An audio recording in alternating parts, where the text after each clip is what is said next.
So we've had the European break for the qualifiers, and the Premiership is back, and it's all about Jurgen Klopp this weekend. His managerial debut for Liverpool. It's Spurs. Liverpool's always an attractive fixture early. It's the early kick-off on Saturday, but there'll be as many eyes on Jurgen Klopp as there are on the action on the pitch.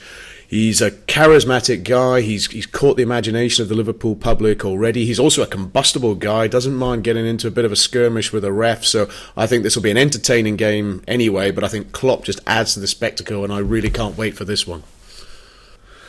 Now on Friday, I will be winging my way from Singapore to London to go and watch the Mighty Blues at the home of football, Chelsea at Stamford Bridge against Aston Villa.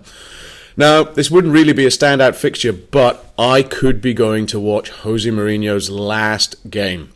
I can't believe I'm saying this, and I would stress I truly believe he's the right guy for the job, and I think Chelsea do too, but the problem is you just can't have Chelsea in 16th place hovering above the relegation zone.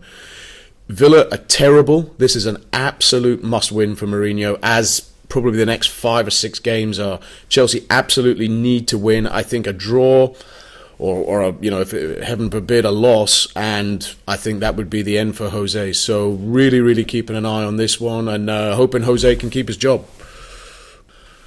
Now, something else I'm going to keep an eye out for this weekend is Louis van Gaal's team selection. They've got a really, really tough fixture away at Everton. Goodison, always a tough place to go, and they always give United a run for the money. Van Gaal was showing some signs that he was putting a really, really good team together at United, but we went back to the bad old days and the bad old ways. The last time out, they were dreadful against Arsenal. Team selection was curious at best, and we really want to see whether the Emperor has any clothes. Van Gaal needs a big result if United are going to be title challengers this year. This is a real acid test for him. I think Van Gaal has to pull one out of the draw here. Martinez is going to have his guys well up for this. Ross Barkley, admittedly against not the best of opposition, but looked in great form for England. They've got some players who are really looking to start firing. This will be a cracking fixture, but for me, it's all about Van Gaal and his team selection. He has to get it right. He has to keep playing the right players in the right position. And if he can do that, and United can get a really, really valuable away win, then I think United could be title contenders. But if we see them slipping back to their bad old ways, then maybe just a Champions League slot for United again. Now, Sunday's sole fixture, Newcastle against Norwich, is probably not one that's going to get everybody fired up, certainly not the neutrals, but I think this could actually be a very, very good game and a really, really key match, because both of these clubs, I think survival is going to be seen as a success this season, given the start that Newcastle have had and given Norwich's aspirations. But it's a really, really big game because Newcastle, they only have 3 points, and we're into mid-October now. Tim Krul's out injured. I mean, McLaren must be just wondering what on earth has he done to deserve all this. But they need a performance. They need to score some goals.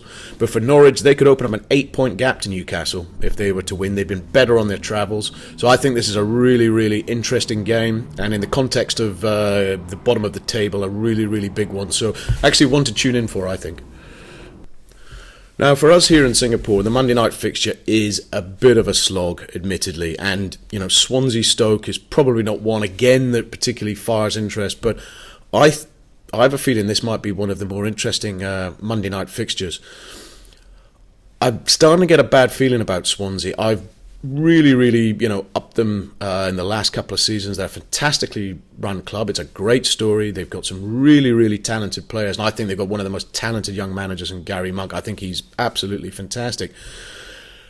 But they just, I don't know, they're worrying me at the moment. I don't know whether they can score the goals at the moment. Gomez, he had that little purple patch, but they've been struggling of late. They've drawn 2 and lost 2 since they beat Manchester United, and they're slipping down the table. Now, there are definitely at least 3 teams that are worse than Swansea, but I do have a bit of a funny feeling about them at the moment. And Stoke under Mark Hughes starting to finally find their mojo. They've won their last 2, and they really now need to start looking up the table. If they could get another win here in Wales, then that would really, really set them on their way, and would set a few pulses racing as well at Swansea. Might start looking the other way down the table. So I think this is a really, really Fascinating fixture. I think we're going to see two teams both definitely trying to win, and I think the outcome really could sort of shape the seasons for either. I think if Swansea can get a win here, they probably get the season back on track. But if Stoke can get a win, then they've really got some momentum. They're always hard to beat at home. So really interesting game on Monday night, I think.